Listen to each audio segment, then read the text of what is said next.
Welcome to the Silver Screen Guide podcast, where we discuss films from every genre. So sit back, relax, and enjoy the podcast. Welcome, listeners, to the kickoff of our Indiana Jones retrospective series. Today we are discussing Raiders of the Lost Ark. This is your co-host, Corbin. I'm Allen from Chicago, and literally for years I always referred to this movie as Indiana Jones and the Raiders of the Lost Ark. That's not true.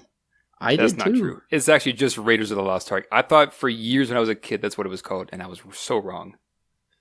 I did the exact same thing. I always thought of this as Indiana Jones and the Raiders of the Lost Ark because that is how the three sequels are titled, and I thought it only made sense to call this movie as such. But alas, that's not true. But anyways, I'm really excited to kick off this series because these movies are so well renowned. They are so much fun. I'm so excited to take a look at them in depth and discuss these classics that most people love some of them. Right. I know Raiders of the Lost Ark is considered to be on a lot of lists to be one of the best movies ever made. Mm-hmm. So this one gets most of the regards, and I've heard that between who you talk to, it's either this one or The Last Crusade that is considered the best one. 2 and 4, well, I mean, we'll get to those soon, but those have some, from what I've heard, they aren't nearly as regarded as at least 1 and 3 are. And I am not a newbie to this franchise. I have seen all of the movies at least once. I've seen the fourth one probably at least 5 times.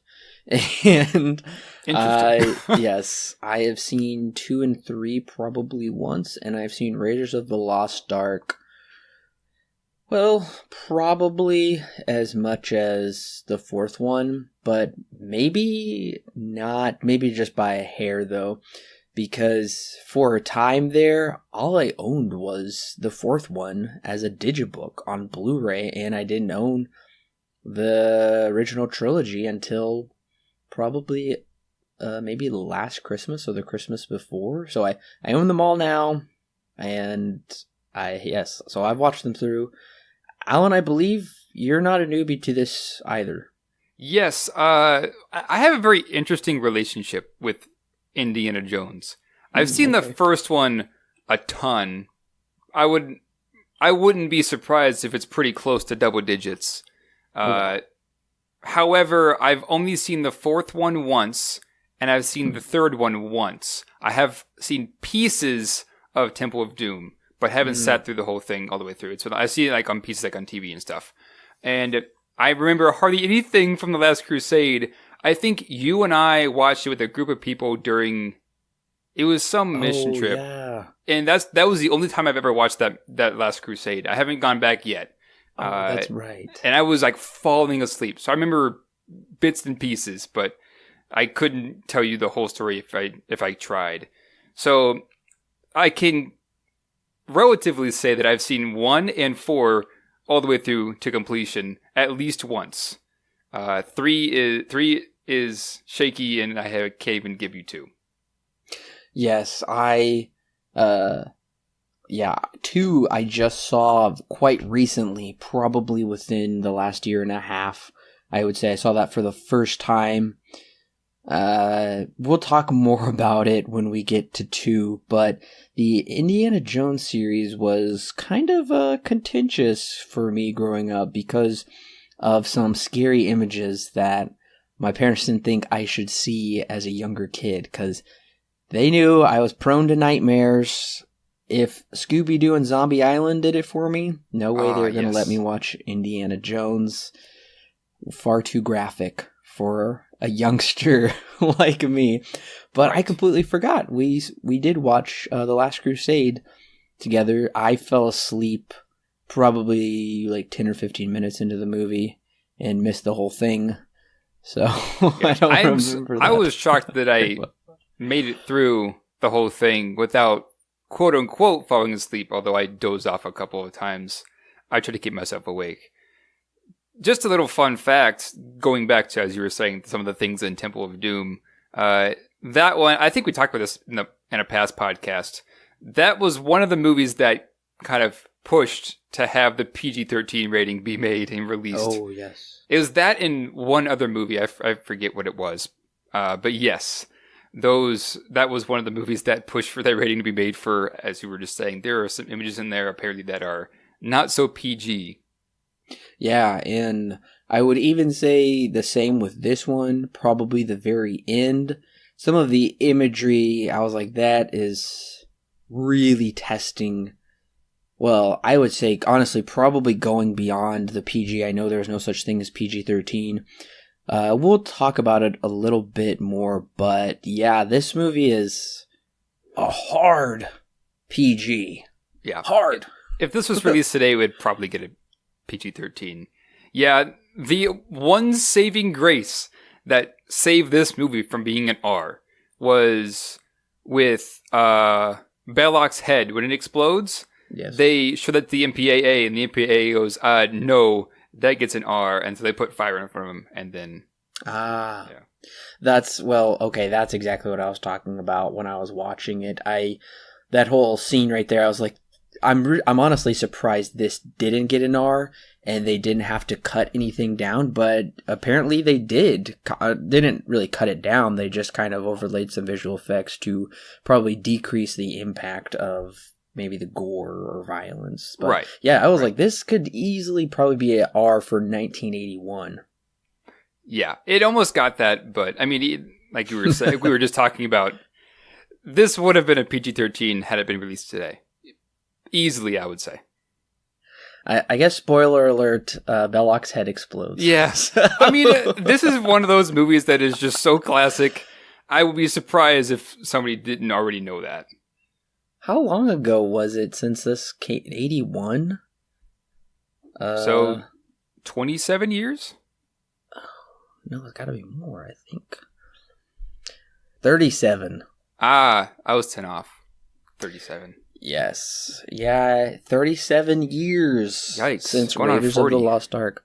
Came out June 12th, 1981. Summer blockbuster movie, of course, from Steven Spielberg, but honestly, a lot of the brainchild of George Lucas.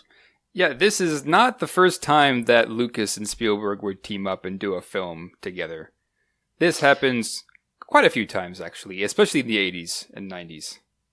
Yeah, they were a bit of a dynamic duo.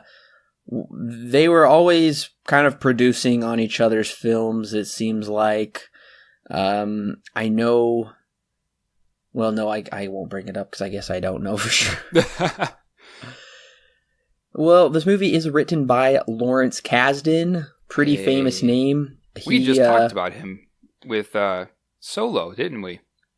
Yes. Kasdan did do pretty much the original script for Solo, but more famously, he wrote Episode 5, Star Wars: The Empire Strikes Back, probably the most beloved Star Wars film. I know that's debatable, but he also did work on and wrote The Force Awakens, Episode 7. So he has been extremely influential in crafting Star Wars. It only makes sense Lucas had the relationship with him, and it makes sense Spielberg had the relationship as well. But also, story credit goes to Philip Kaufman, and it should be noted Philip Kaufman gave George Lucas the idea for the Ark of the Covenant being the kind of plot device for this movie. Right. Basically, he gave him the MacGuffin. Yes. Yeah, it's interesting too because Spielberg got the job while they were both on vacation. Lucas was on vacation for Star Wars, and Spielberg was on vacation after doing Close Encounters of the Third Kind, and they were talking, and then that's basically how Spielberg got the job of directing this movie. I just find that funny. It is funny, and the idea for this movie came about much earlier than 81. Lucas kind of wrote out a story in 1973 called The Adventures of Indiana Smith. Right. And Spielberg had always wanted to make a James Bond film, and Lucas told him, I have a character that's better than James Bond, and James Bond is, and was at the time, an icon. He has probably had the longest running film franchise with the most movies. I think that's between James Bond and Godzilla or something like that. They're close, apparently. That's odd, but that does make sense. You're probably right. Yeah.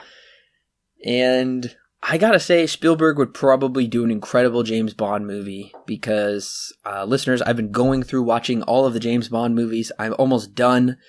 A little sneak peek, most of them are garbage movies.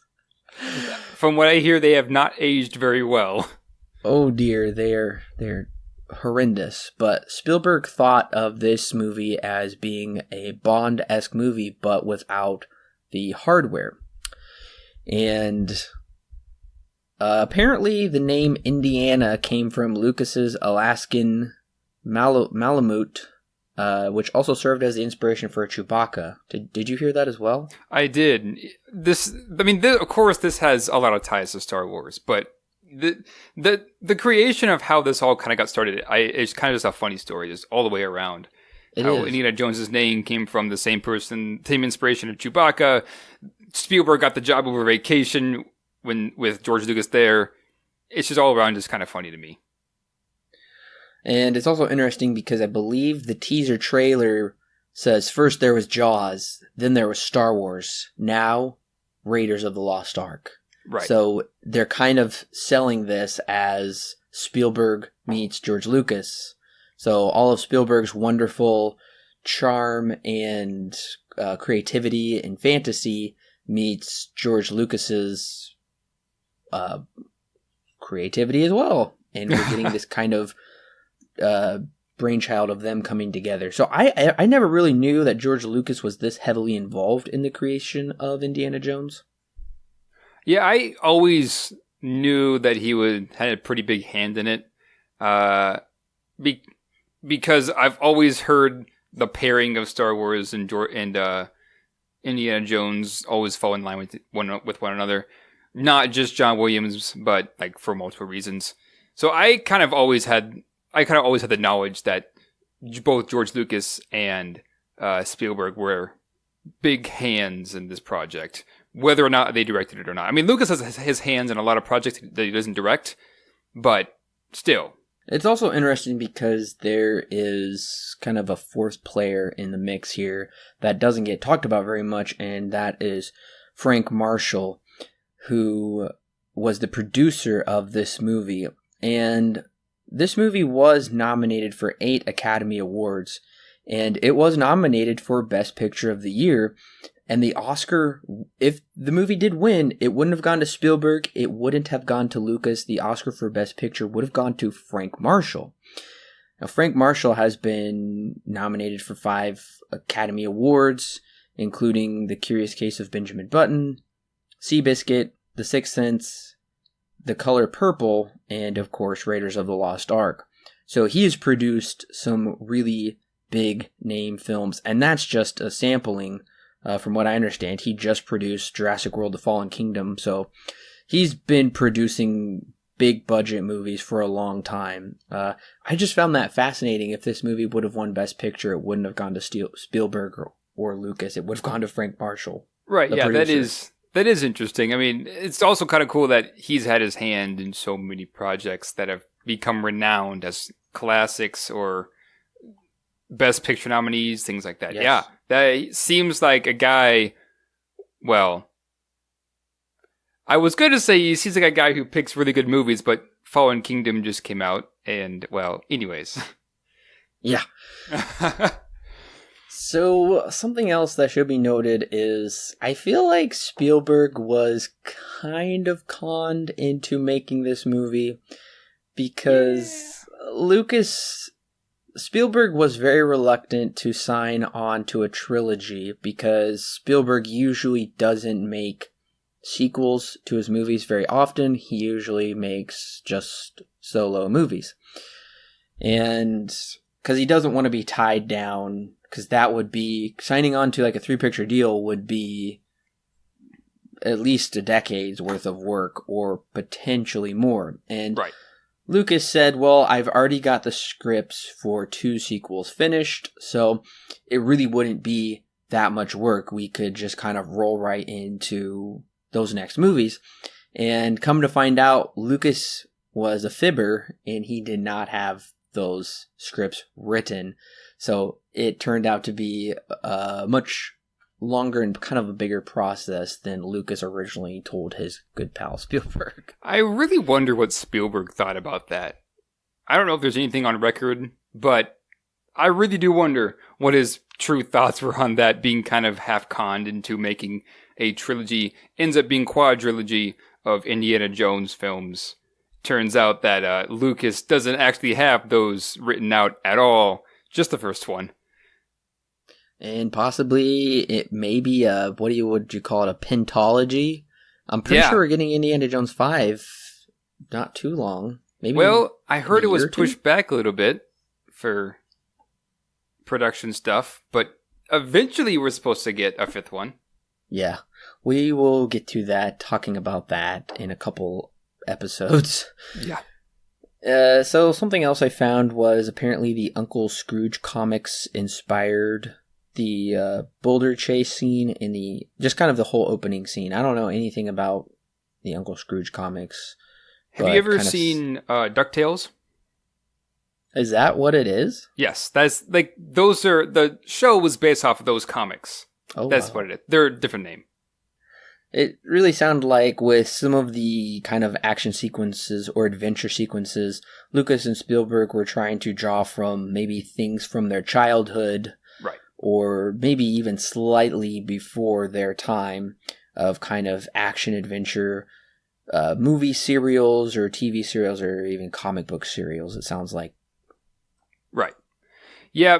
I mean, if you've ever seen DuckTales, I actually haven't seen DuckTales, but I know enough about it to know that basically this, at least his opening scene and kind of like this whole movie is basically an inspiration, because Uncle Scrooge and DuckTales kind of do the same thing. They go on adventures with their uncle, Mr. Uncle Scrooge, aptly named.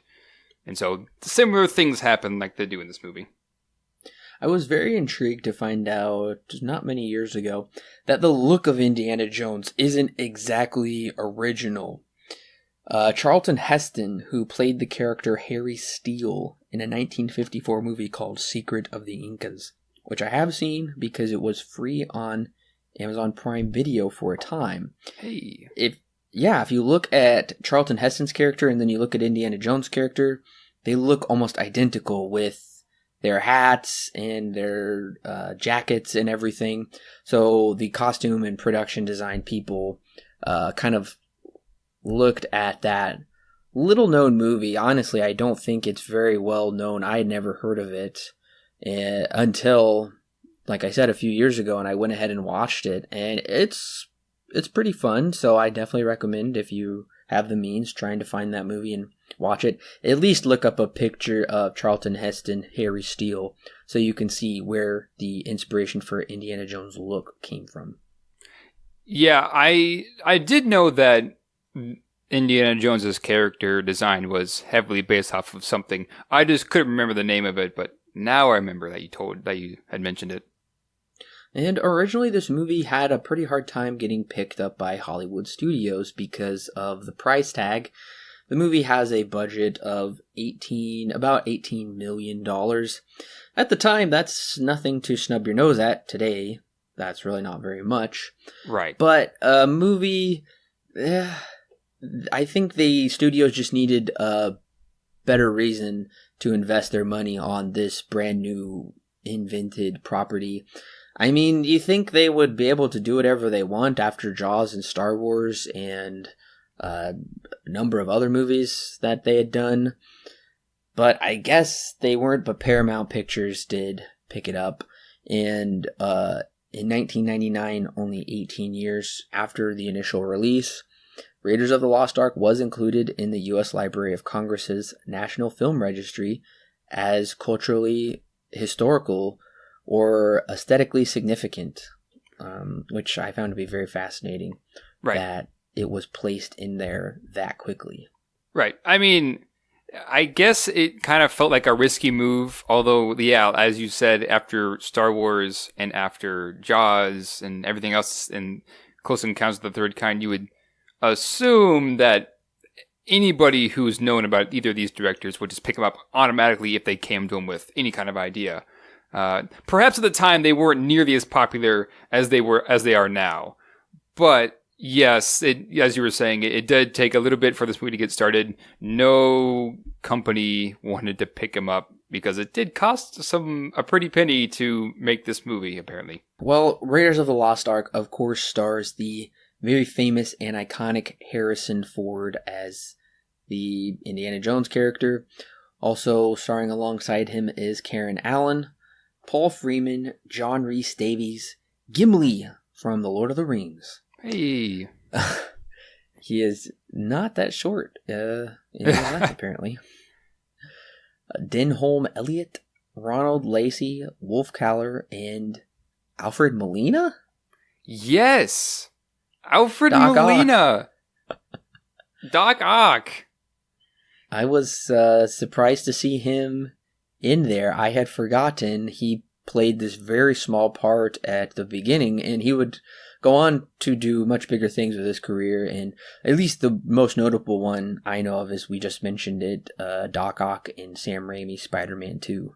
Right. Yeah, I actually didn't find out about that he was in this movie until pretty recently. I found out that Alfred Molina was in this. I think it might have been when I watched it last. It was about a year ago about this time. I watched it with my parents when we were on vacation, and I saw that Alfred Molina was in this movie, at least in the opening. I was like, what? So, yeah. Also, of course, this is scored by John Williams, who pretty much does everything Spielberg and mostly everything Lucas. It's an iconic score with iconic themes that, I mean, you just start playing it, and even if people haven't seen the Indiana Jones films, they would know what this is from.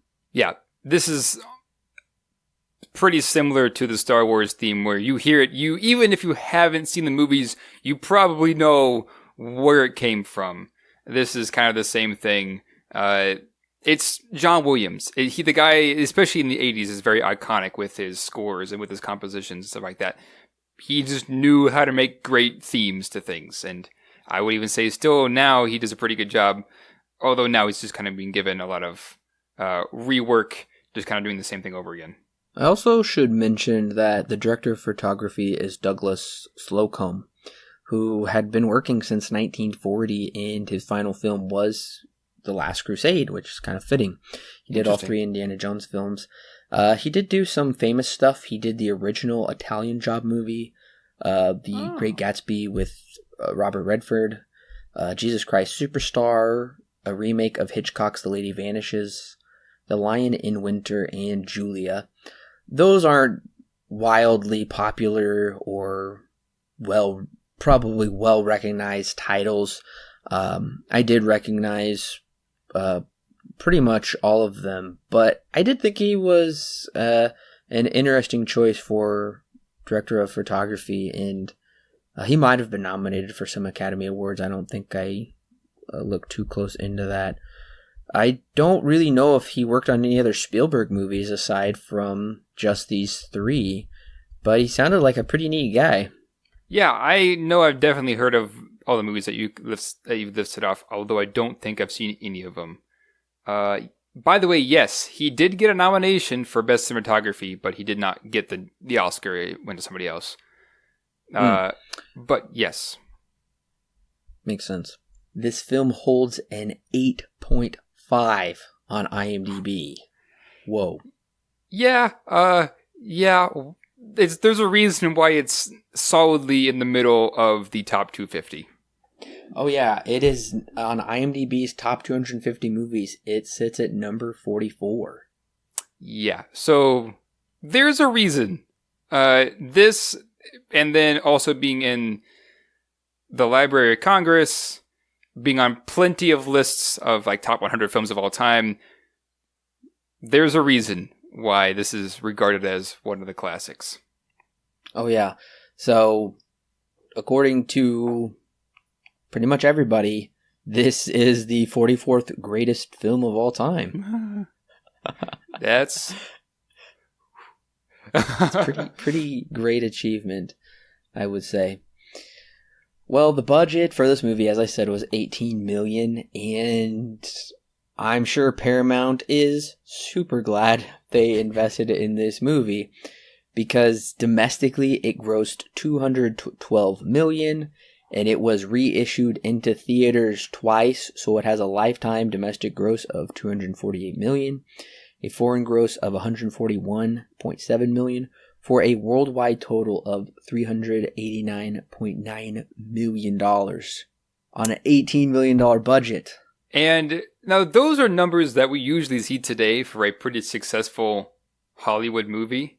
This is back in 1981, so these numbers have obviously gone up compared to, and because of inflation, compared to what we view as money now. Very impressive. Oh, absolutely. And of course, opening weekend, it was number one. Of course. With 8.3 million.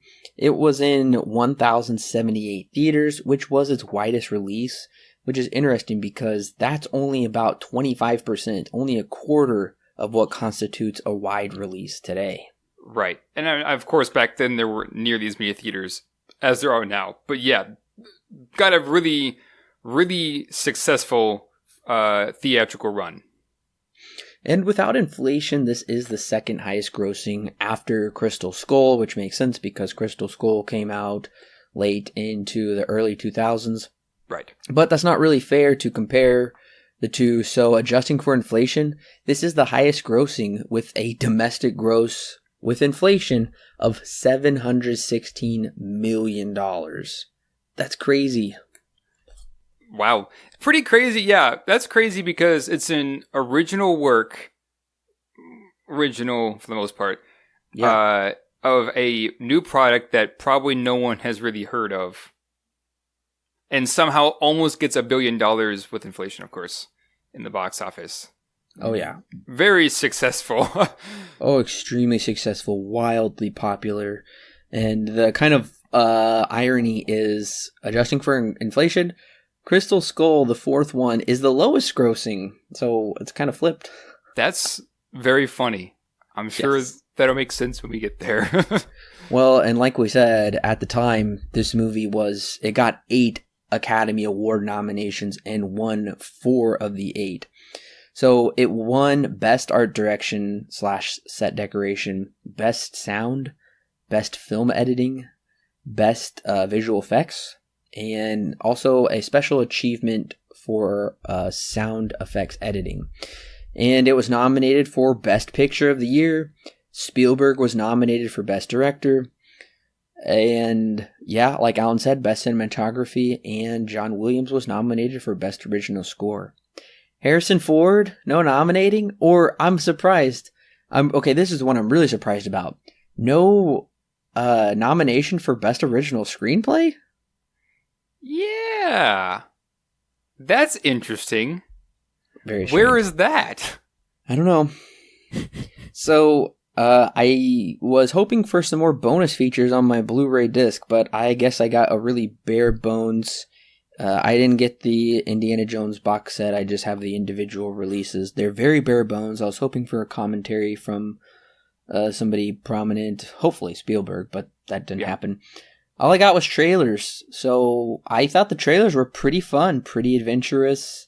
They just nailed it. I thought I would be in the theaters to go see it from these trailers. Thankfully, they didn't give much away. I thought they nailed it when they said, it's the greatest adventure film of all time, and it's always fun. And I thought, you know what? That's true. It is very fun. And the way the trailer is cut with the voiceover work, with this classic deep trailer voice, it's very nostalgic. And, you know, heck, even the font and title design is fun for this movie. For this film, I should say. I would absolutely agree. I mean, I think I only saw... I'm not sure what trailer it was. But, yes, the one that I saw was kind of ominous and mysterious and things like that, which is totally captures the tone of the Ark of the Covenant that we'll get to later.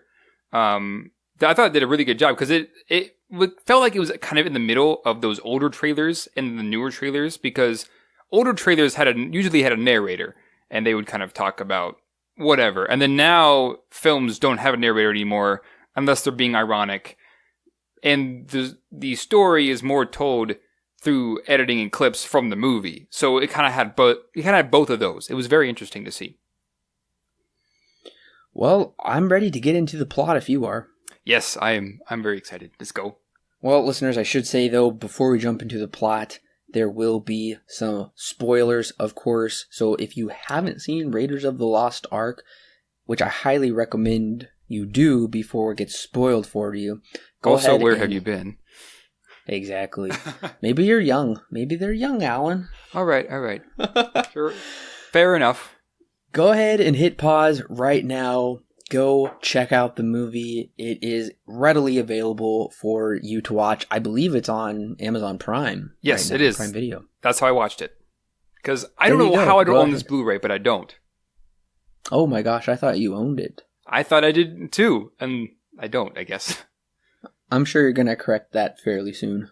Yeah, I think, I know why. I've been waiting for the box set to go down in price so I could just get the trilogy or quadrilogy or whatever. So, you have been warned. We are about to jump into spoilers. If you don't want to hear any spoilers, hit pause now. Go ahead and check out the movie. Come back and hit play, and we'll be ready to talk about it. Indiana Jones is your average college professor, archaeologist, expert on the occult, and obtainer of rare artifacts. One day, while teaching a class, Indy, played by Harrison Ford, is approached by government agents who are concerned with the Nazi search for the Staff of Ra in Egypt. Indy believes they are truly searching for the Ark of the Covenant and merely need the Staff of Ra to find the whereabouts of the Ark. In the times of the biblical Old Testament, the Ark housed the Ten Commandments from Moses and was carried around by the ancient Israelites. The Ark is believed to contain unstoppable power, and the Nazis believe they can use it to take over the world. The problem is no one knows where the Ark ever disappeared to. Legend tells of a pharaoh who carried off the Ark back to Egypt, but the city was consumed by a sandstorm a year later. For 3,000 years, man has searched for the Ark, and they might just have found it this time. With the promise of the Ark going to the museum if Indy finds it, he sets off for Nepal, where his old mentor Abner Ravenwood lives. Indy finds Abner has passed away, but his daughter Marion, played by Corbin and Allen, whose heart Indy broke 10 years ago, may have her father's medallion, aka the Staff of Ra, which unlocks the location of the Ark. The two are interrupted by a Nazi named Tote, played by Ronald Lacey, who also seeks the medallion. The two escape with the medallion to Cairo, Egypt, where they team up with... I don't know. How do you think his name is pronounced? Salah? Well, Sala? they pronounce it Salah in the movie, so I'm just going with that. Okay, I was having a hard time hearing. Yeah. Salah is played by John Rhys Davies, who knows of the Nazi activity searching for the Ark and knows how to get them into the map room so they may find the true location of the Ark. But when Indy and Marion decide to go to the market, Marion is kidnapped and seemingly dies in a truck explosion. Indy, in shock over the death of his companion, is apprehended by the Nazis and taken to one of their leaders, Belloc, played by Paul Freeman. Belloc is a direct competitor to Indy, and Belloc is willing to fight dirty to get what he wants.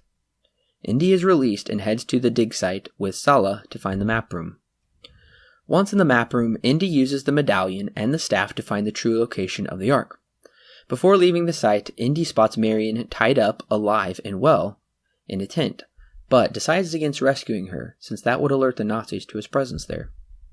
Indy and Salah begin digging and find the Ark. Once they hoist the Ark back to the surface, they are foiled by Belloc and the Nazis, who take the Ark for themselves and toss Marion down in the chamber with Indy. Using one of the ancient Egyptian statues, Indy is able to push it into a wall, allowing them to escape the chamber. In a daring chase, Indy rescues the Ark back from the Nazis and safely loads it aboard a ship headed for the States. Alas, the Nazis once again track down Indy, board the ship, and take the Ark onto their submarine along with Marion. But Indy stows away onto the sub, which takes them to an island. Indy quickly makes his presence known by threatening to blow up the Ark with a bazooka. Being the proud archaeologist he is, he can't bring himself to do it. So Indy and Marion are captured and tied up as the Nazis, with the aid of Belloc acting as a high priest, attempt to harness the powers of the Ark. Unfortunately for them, they find only sand in the Ark, but something more powerful is unleashed. Angels of death proceed and decimate the Nazi forces, yet spare Indy and Marion. Back in the States, Indy is told by the government agents the Ark will in fact not go to the museum. Frustrated, he is not able to show the world his find. He states the bureaucrats don't know what they have, when Marion replies, "But I know what I have." The two go off to live happily ever after, while the Ark is shelved away in a top-secret government warehouse as credits roll. Wow, it's an exciting movie. Yeah. Like you just said, why wasn't this nominated for Best Original Screenplay? I know, that is very... How does a movie get nominated for Best Picture, but not Best Screenplay? I don't know. Yeah, this movie is incredibly adventurous, and Spielberg would team up with another prominent director, Peter Jackson, to make another adventurous film that is very reminiscent of this, I would say, The Adventures of Tintin. Oh, yeah. Which is on... I enjoyed that movie. It's on Netflix right now. I'm hoping they make another one. The other movie I'm very much reminded of is Secondhand Lions. Oh, yeah. With the flashbacks in the Arabian desert and in the marketplace when they're fighting everyone. They seriously channeled Indiana Jones for those flashbacks. Yeah. I think it would be an understatement to say that this was kind of an influence on cinema since it came out. Oh, yeah. I would say that this movie has given way to a number of cliches. Of course, back then, not necessarily cliches, but they've taken off this movie and they've kind of become cliches. Yes, this is a very influential film on cinema, and probably for good reason, because, like you were just saying, it's quite the adventure. Well, and one of the most... This movie is filled with iconic scenes. Well, they've become iconic. And right off the bat, this opening is so iconic where they're in the South American jungle. It's 1936. They're searching for some kind of treasure. I love how we don't see Indiana Jones' face until he pulls out the whip and then his face comes out of the shadow into view. It's pretty epic. It's really cements him as this tough guy you don't mess with. Right. And especially when we get to all the booby traps, probably the most notable is the boulder that he has to run from. Right. And I do know that originally it wasn't nearly this big or didn't go on for this long. And then Spielberg loved how it looked so much that he said, we'll let it go for a little bit longer. And so they let it roll more than it had originally been planned for.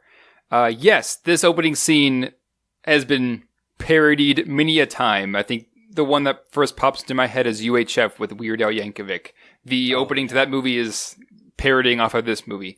Yeah, very influential. And it's interesting too, because we are introduced to Indy's character in a very interesting way, because at first he's kind of shown as this really smart guy. He's knows his way around these places. He's obviously been here before.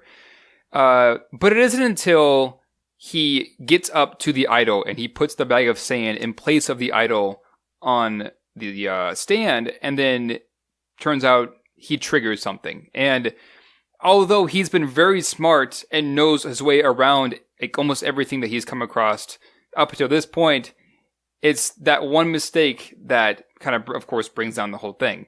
It's interesting too, because it shows that although, yes, he is very smart and very has street smarts where he goes, he's not necessarily invincible. He's still a regular guy. And then the scene that comes right after this after he escapes everything, is him teaching at a college, which is unlike what you would normally see with a movie like this. He's a professor. He looks normal. It's an interesting way at, I would even say, building tension, especially in this opening, because we see him first as like this really smart guy, and then when he trips the trap at the very end of the temple, we get the sense of, okay, is he going to make it out? Because now that he's tripped this, we know that he isn't as smart as we initially thought. And it kind of builds that tension in a very interesting way. And then, of course, we use that later on for many things. And that is one thing I really do love about the Indiana Jones character, is that he's not invincible. So often with movies today, the hero can't do anything. You know you're going to be safe with them because there's no situation they can't get out of. And I think one of the best movies that kind of parodies that is Night and Day with Tom Cruise, where he is just completely invincible. And that's even one of the issues that I had with Jurassic World: The Fallen Kingdom, is Chris Pratt's character was just too good. But there's repeatedly throughout this movie, you see him, he gets tired, he gets beaten down, he gets punched quite a bit. He doesn't win every fight. He doesn't get the best of every situation. He can't always save everyone or everything. And you're right, I do love that about this character, is he's still very human, because as we come to find out, he's just a college professor. Yeah. And that threw me for a loop the first time I saw this movie, because you're like, oh man, this guy is just a full-time treasure hunter. No, not really. I mean, he's mostly just a full-time college professor that sometimes gets the funding and approval to go and search for artifacts for the museum. Right. It's. I wonder if for him, because normally the phrase is publish or perish when you're a professor. So I wonder if his thing is, he, instead of publishing a book, he goes and finds old artifacts. That just sounds funny to me. But yeah, so interesting that a movie from the 80s, I mean, we talked about Commando about a year and a half ago, and how Arnold Schwarzenegger is just this big guy who can do anything and is totally invincible, to Indiana Jones, and he's just a normal guy. And in fact, in a couple of situations, he actually kind of cheats to get his way out of a situation. I think the biggest example is when it's with the plane fight scene. There's no way he can beat this guy that's come out, and so the one way he does is to mildly distract him until the propeller hits him, and that's how he wins. He doesn't win because he overpowers him. He wins because he more or less outwits him or distracts him. It's interesting that he's such a normal fella, and he does these crazy adventures to do something that he loves. It's a very interesting way of crafting a character.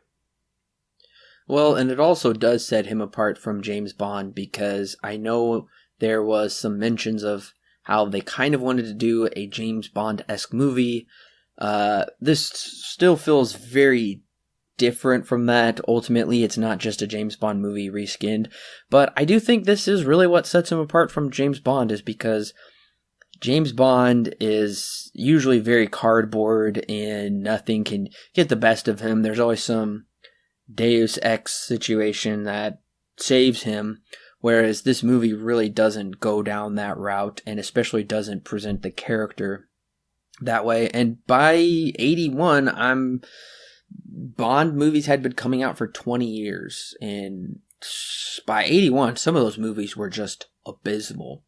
So George Lucas was right. I've got a character that's better than Bond, speaking at the time anyway. Right. And kind of going back to that opening scene real quick, we've talked about this with Ready Player One, and others in Jurassic Park, I guess, is a better example of this.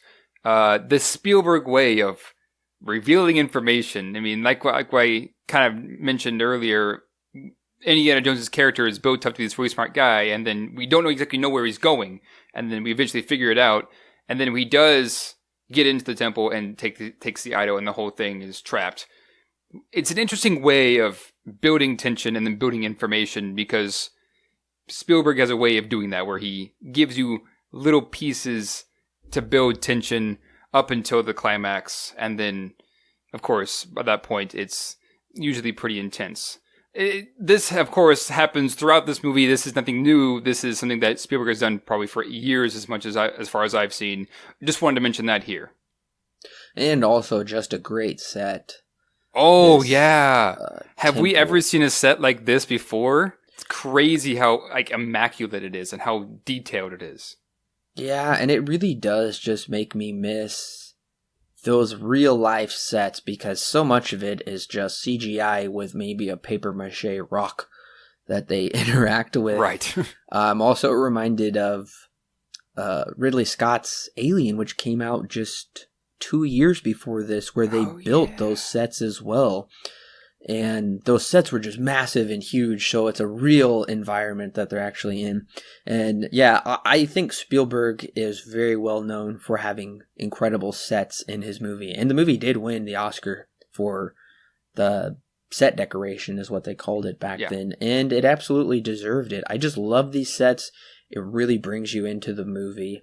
And you know they're interacting with something real. They just always look so great and so adventurous. Oh, yeah. Yeah, these sets look fantastic, especially from this opening. I mean, of course, when it's not like outside, then it's most likely a set, of course. So, yeah, it's interesting that we've moved away from that, and it's more of just, we'll make some of the set and then just green screen the rest of it, you know, or maybe all of his green screen or whatever. It's interesting, too, because later on, we get a lot of practical stuff. For instance, the car chase scene when Indy's trying to get the Ark of the Covenant from the back of this truck. The whole thing is basically all practical, which is so interesting because the guy, the stunt double, literally climbs under the truck and is dragged also by the truck, and then climbs on top, back on top of the truck, and then back into the driver's seat. Like, it's all practical. I mean, of course, there are cuts and stuff, but it's all practical. The stuntman in Harrison Ford actually did that, which you don't always see as much anymore. I would say the most notable example of a more recent and upcoming movie would be Mission Impossible. Tom Cruise there's always that one like stunt move that is always like the big thing for those movies. Yeah, absolutely. And I really did find the stunt work in this movie to be incredibly well done. And it was especially that truck scene where it's Harrison Ford. He is there on the front of that truck as it's plowing along. Very scary. But that's amazing that he did that stunt as well, because you can clearly see that's his face. And then the stuntman slips underneath the truck. But it got me thinking, I think stunt people are really underappreciated. And I'm almost thinking we should create an Academy Award for stunt people for their work. Maybe for best stunt in a movie or best stunt actor or actress. I think that'd be a nice recognition. Yeah, I mean, I think if a recognition would be best, because normally for the Academy we don't always get action movies. But yes, I would say that they don't get as much recognition as they used to. They're more notable in this movie where you do so many crazy things versus movies now where it's either CG. They're still used and used quite heavily, but more or less it's going to be CG if it's a stunt that's too dangerous. Once again, Tom Cruise is one that usually is willing to do something quite dangerous and not have a stunt double do it, in Mission Impossible at least. But yeah, that would be interesting to see at least some kind of recognition for stunt work, because it is dangerous. I mean, of course, there are safety precautions all over the place. There are safety precautions for obvious reasons, but that would be interesting to have.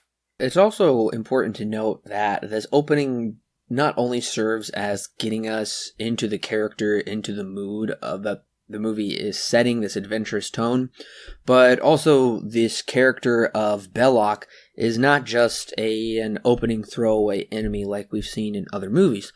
It is nice that we're introduced to him here as this direct competitor who has the same pursuits as Indy, but with a completely different set of morals on how he'll achieve them. And it is nice how he is brought back later on into the movie when they come into Cairo. So he is kind of this anti-Indiana Jones. He is the nemesis that is willing to use natives or dark magic or something, or he's just very expedient to how he'll get to do those things, whereas Indy is usually very wary about who he works with, who he trusts, who he brings along. He's willing to protect people instead of exploit them. So he is set up here as a very nice anti-hero hero, or I don't want to say anti-hero. He's a anti-Indiana Jones that will definitely pay off later on. Yeah, and it's interesting too because, I mean, right off the bat, I mean, you don't really notice it the first time you're watching it because you don't know if he'll come back or not. But right off the bat, we get the difference in morals between the two, where Indiana Jones is just trying to get it back to the museum. Belloc basically wants it for money, and he'll do that by any means possible. And it's almost like taking candy from a baby because Belloc doesn't really do terribly much. He just waits for Indiana Jones to come out and then takes it from him. And even he says, I forget the line exactly, but he says there's something that which you possess that I cannot take away, or something like that. So clearly they have some kind of history, and like you were just saying, the morals between the two are like on opposite ends because one wants it for self-pleasure and the other one wants it for basically the goodness of humanity and like knowing where we came from and things like that. And I think the best scene where this is like mentioned and then battled between the two is in Cairo after Marion dies. They have this conversation and basically Belloc comes out and just says everything, and they have a couple of really good lines between the two of them, and it kind of brings up that question of, is Indy going to subject himself to this to get the Ark back? And like, is he actually going to turn more towards Belloc's ways to do it, or is he actually going to go about it in his own way, in the way he should? Very interesting conversation that comes up here.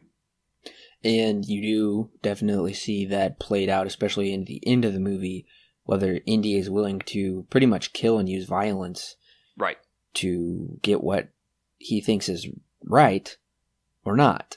And it is interesting how this character isn't just one note. He does have those moral questionings that deal with, and I think that is what helps make him more relatable to the audience, because if he was too perfect, then we just wouldn't buy it. We wouldn't be as attached to him as many moviegoers have become over the years.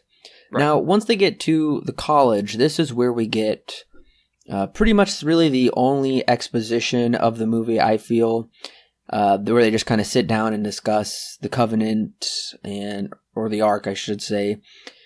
What is this Staff of Ra and Tanis? He has to explain it to these government agents who apparently have no idea what they're talking about, even though they're the ones coming to them. I guess they're there to learn. I think it can get a little confusing because a lot of names and places are thrown out in a short period, but they get the point across is they're in Egypt, they're after the Ark of the Covenant, and Indiana Jones basically has to go stop them. I'm not sure if it's clear why he has to go to Nepal to find the medallion. I understand the point of the medallion, but I just think they don't really give a clear explanation where, oh yeah, Abner Ravenwood had the Staff of Ra medallion. That's where I'll go and check. I mean, what do you think?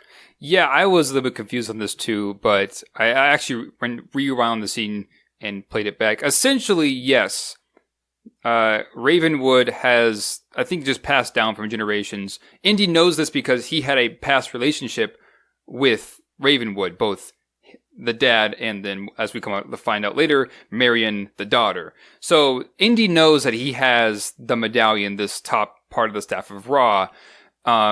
So he needs to go to Nepal to get that, but he doesn't know that I forget his Abner Ravenwood is dead because they had a falling out at one point. So yes, he has it, and Indy needs to go get it. That's essentially how he crafts how he gets there and stuff like that. It's like a one line, and they say it very briefly later on that he did die, and that Marion and Indiana Jones have a short conversation. It is pretty hard to miss, but I do think that they basically get the basic ideas across of we need to do this, and that. And that's really all you need to know to at least understand where we're going next.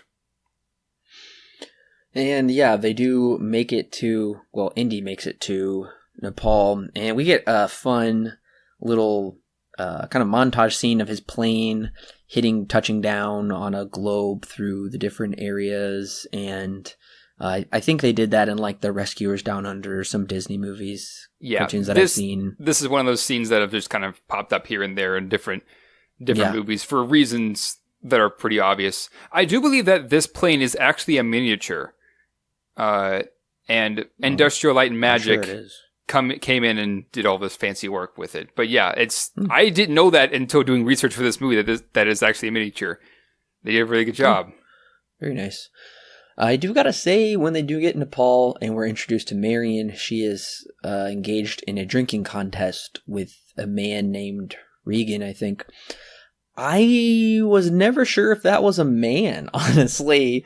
I know it's a man now, but for some reason, I always thought it was an old woman that she was having a drinking contest with. I don't know if you ever thought that or not.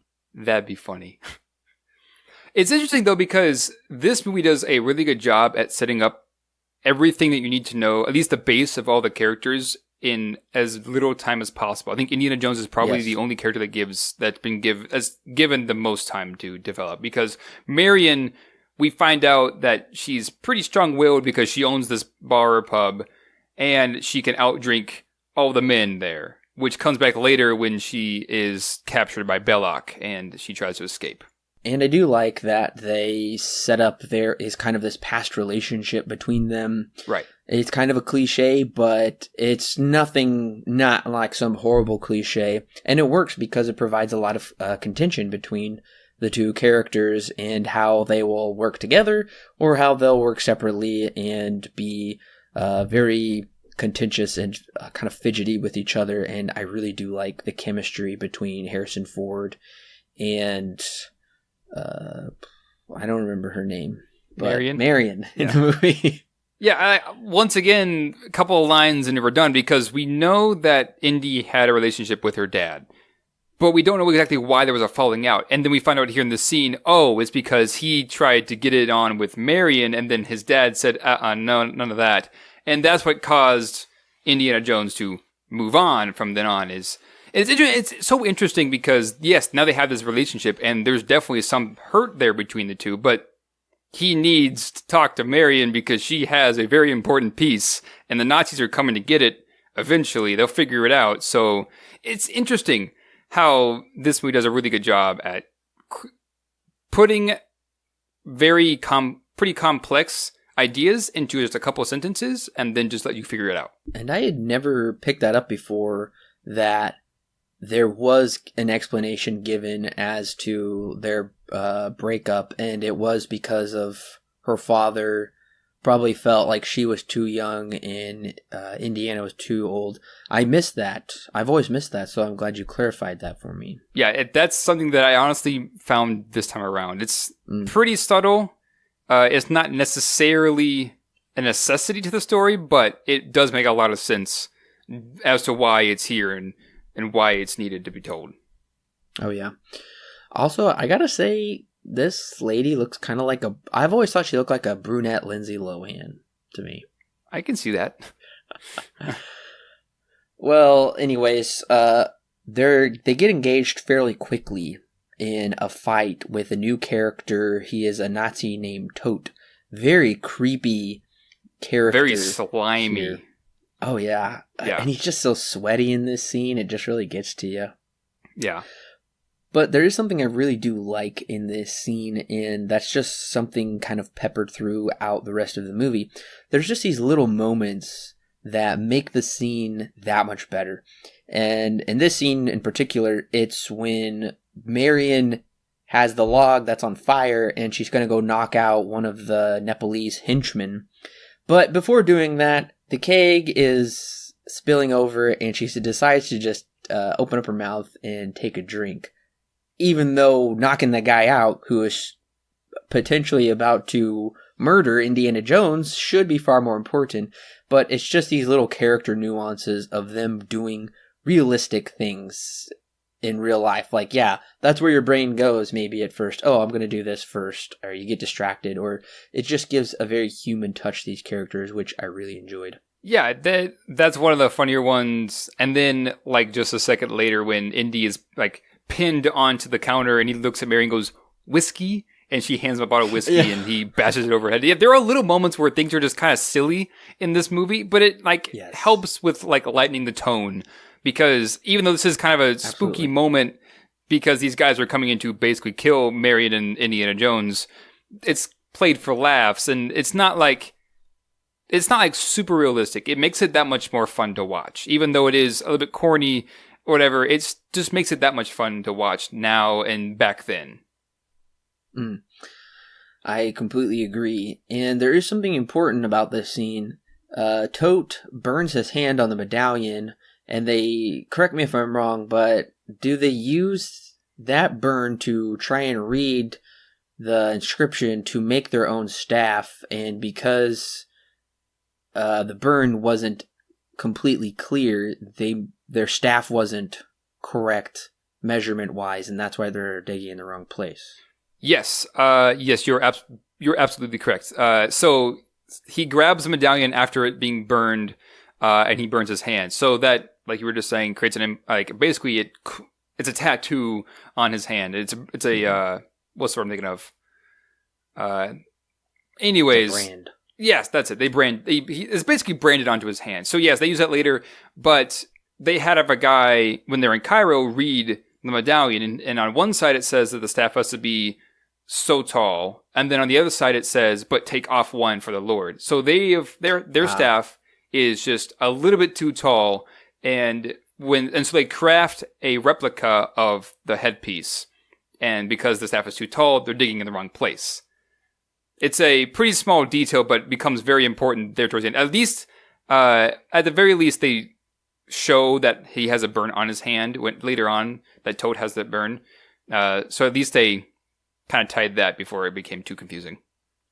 And this movie's use of setup is very well done, where you think, oh, this probably doesn't have any consequence, but it usually does come back in some way that furthers the plot along. And I think that's just a credit to the writing, being able to foreshadow things that aren't necessarily even really being foreshadowed, but they still do have an importance and an impact. So it makes you feel like nothing is wasted in this world.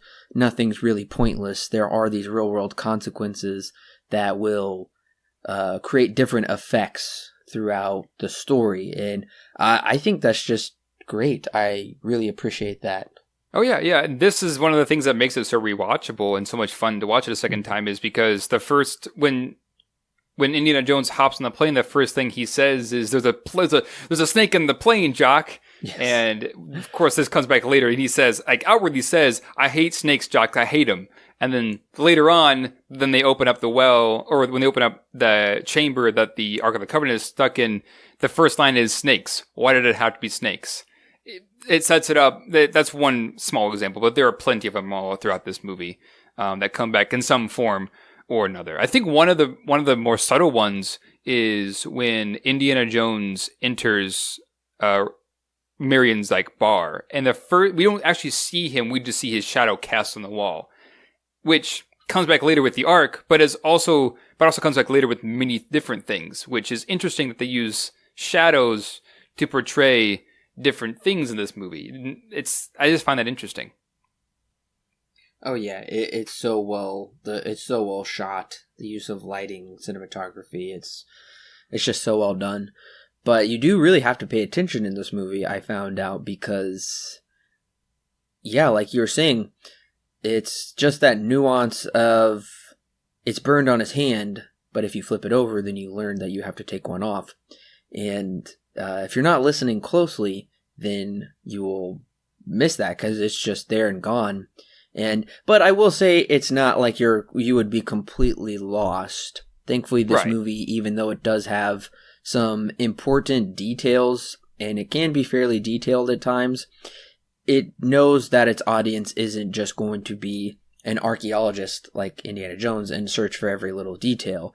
They're also here for a summer blockbuster movie. They're here for a fun adventure, and we still get that as well. So I think it does play to a broad range of audiences. Yeah. And Spielberg is well known for doing that. Almost all of his movies are made for basically everybody. where even if no matter how young or old you are, you can still pick on different details, especially growing up, watching it again and again and again, and being more mature and knowing more things, you pick up on different stuff. This is one of them where, like the shadows I was just talking about, the shadows on the wall, it could mean a couple of different things, but you won't maybe not even pick it up the first time you watch it as a kid, and then later on you understand why it's there. This is one of those. Spielberg is just kind of known for doing this kind of thing. The film is going along at a really good pace, and we're already in Cairo, Egypt, and we're introduced to the character of Salah, played by John Rhys Davies, and I do remember learning for the first time that was Gimli, and I was like, wait a minute, Gimli is short, he's a dwarf, how is that possible? I just thought that was funny. Yeah. But when they are on the rooftop here in the beginning, it's very pretty. It's a very nice locale. Indy looks at Marion, and the Williams score in this scene is so well done, and it's kind of the Indian Marion theme, which I feel kind of runs rival with the Han and Leia theme from Star Wars. Yeah, there are a number of things that sound pretty Star Warsy. I mean, it's not Star Wars, but they are very similar. That's just because John Williams' compositions are all kind of that way. But yeah, I would say that this, like, it's very well known what theme it is, because yes, you have the Indiana Jones, basically the love theme here. And then you also have just Indiana Jones's theme, which is by far the most popular. But then you have one of my favorites of all time, the theme of the Ark of the Covenant, which is it's like, okay, the theme does a really good job at crafting mystery, and it's kind of different and serene and things like that.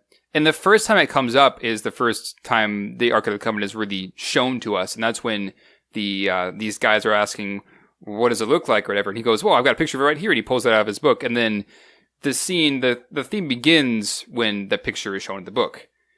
And just to kind of little Easter egg or little detail that happens later on, it's interesting because we have Marion's theme there are a couple of times when there is a main theme happening, and then the Ark of the Covenant theme just kind of comes in and takes over the show. And one of them is with Marion.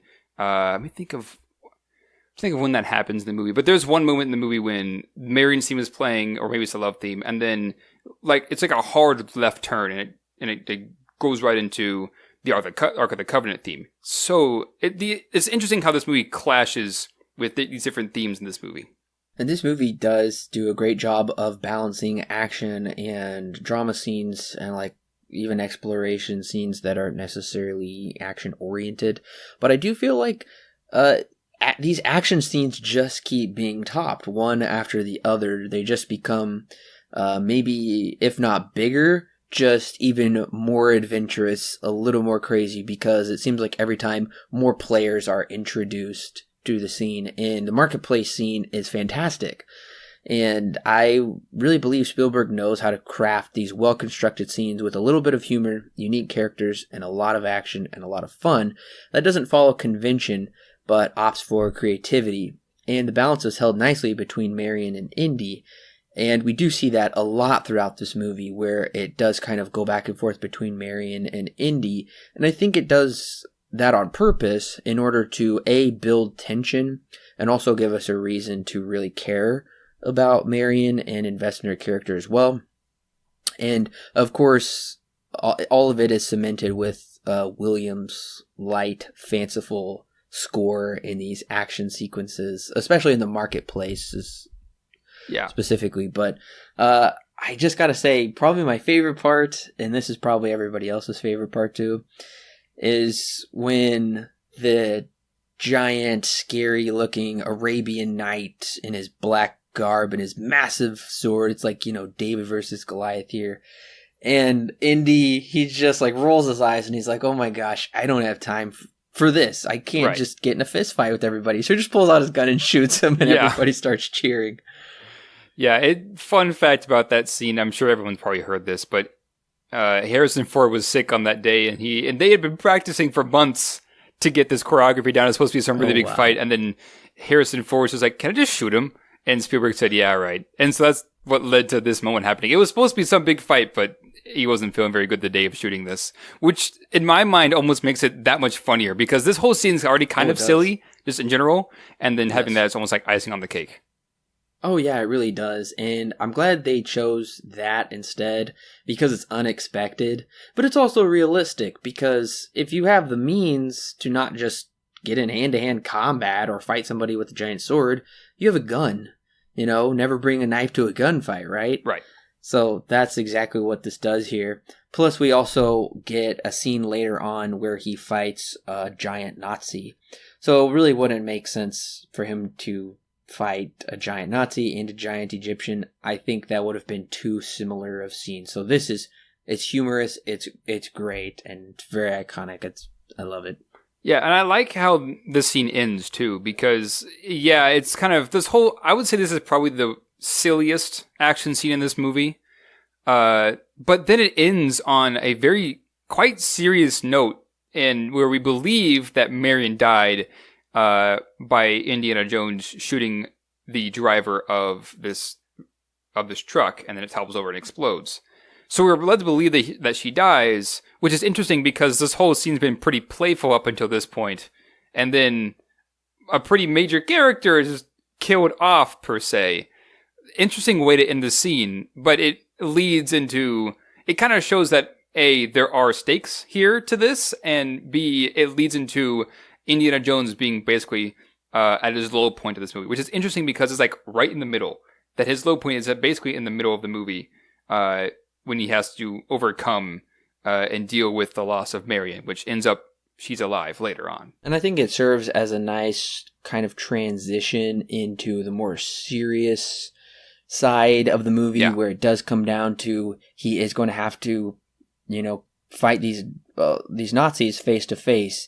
He's going to have to find this ark and deal with its spiritual aspects as well. So yeah, it does. You're exactly right. It does show that there are stakes in this movie. It's a nice way to cap off this fun scene because it does kind of bring you more into a bit of a more serious tone here in the second half. Although I will say, how does a truck just blow up by just tipping over? The only explanation that we're given is that it's filled with ammunition. So that, okay. I guess that constitutes as an explosion. Yes. So in the Marhala bar scene where Indy talks with Belloc, I think Belloc's dialogue is it's very well written. I find it to be very interesting. I do find Harrison Ford's dialogue and his acting to be a little silly, where he's now just you're getting constantly nasty. Yeah, I love that.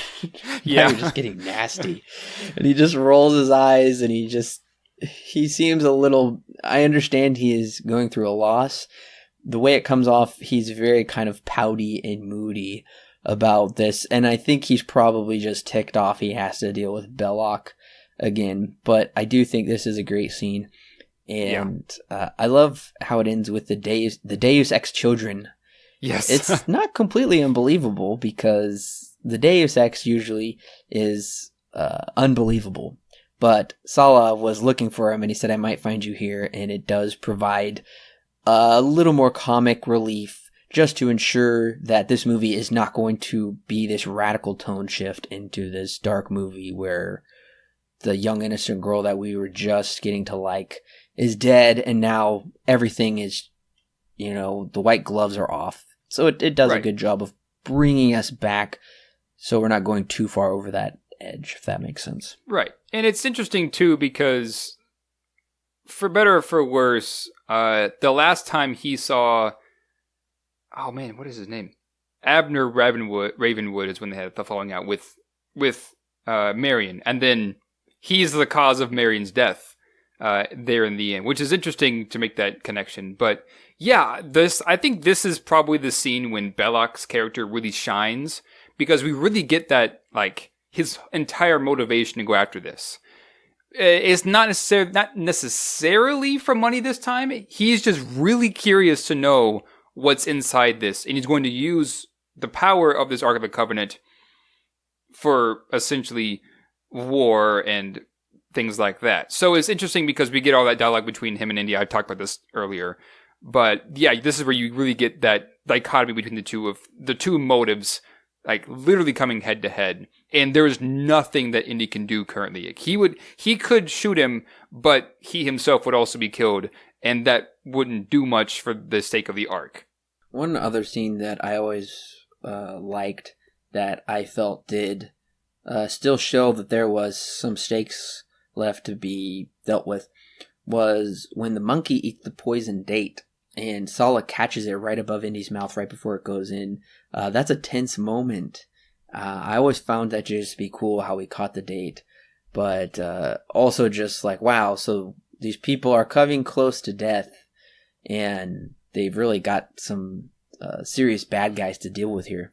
They're poisoning monkeys, for Pete's sake. Yeah, it's interesting, too, because you see Indy pick up the date at the very start of the scene. And so for at least a minute and a half, you're just like, what's going to happen? He's going to eat the date? And then you know that they are absolutely poisoned when the monkey eats one. And then Salah, of course, saves the day and goes bad dates when he catches the date from being thrown in the air. Yeah, very, very interesting. Very interesting stuff. I do kind of want to go back to the conversation because I just saw something in my notes about this. The views on archaeology between the two guys, because Belloc brings up this really interesting example of a watch, and he says, "Look at this watch. I got it for like $10 off the street. It's basically useless. I put it in the sand and buried it for 1,000 years. It's priceless." And it's like half true because a lot of the things we find in the sand and find in the earth are kind of priceless if they come from ancient times and how much we value those, even if there isn't much that they're worth, be like a plate from the Titanic or things like that. It's more of the historical significance that Indy sees versus the value of it that Belloc sees. Just wanted to bring that up. I saw that in my notes and I thought it would be a good idea to bring it up. I really thought that was fascinating as well, how it's over history because it's a piece of a time so long past that there's no way for us to really connect with it except through these objects that were handmade. Yeah, it does become priceless if he puts it in the sand. And Belloc, yeah, he sees it as objects, and he also sees people as objects because he says the same thing to Indiana. He says, who knows, maybe you'll be worth something in 1,000 years. Right. As well. And that was an interesting tie back to his conversation prior to that. And it's also interesting because Indiana is more focused on finding these treasures and preserving them. But in Belloc's example, he's not talking about digging things up. He's talking about burying them and achieving their worth through that means. And it's interesting because the job of an archaeologist is to dig things up, not bury them. Right. But nevertheless, Belloc gives the example of how if he buries something, it'll have monetary value. And I think Indy could care less about the monetary value. He just more so cares about the historical and cultural value that it represents. Right. Right. And I do also like how Marion is alive. I'm glad they didn't kill her off. Yes. And I do like how this defies convention once again because you're like, oh, of course he's going to save the girl. They're going to get out of there. And Indy's like, probably should leave you here for quite a while because they're going to know I'm here if we get here. And of course she puts up a fight. Right. I thought that was really funny. Right. But once they do find the true location of the Ark, I gotta say, I always found it a little odd how Indy and his crew set up a rival dig site pretty much right next door to the Nazis and the Egyptians.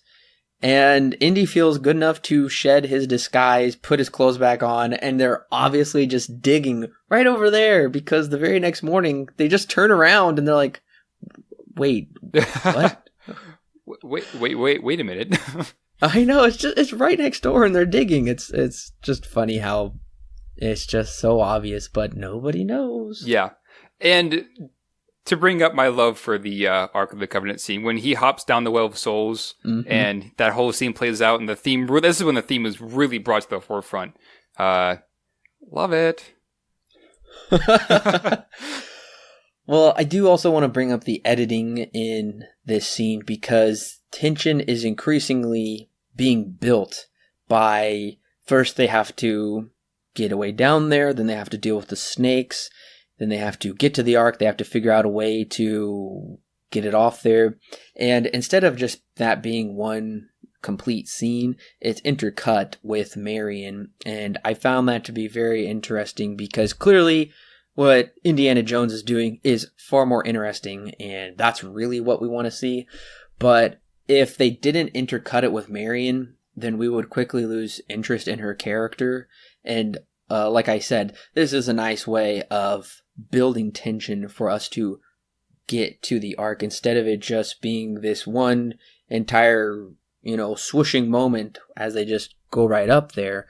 We also are intercut with what's going on with Marion, and that movie has set that precedent, which at first I was kind of wondering, I was like, is this the right move? Because I just want to see them get to the Ark.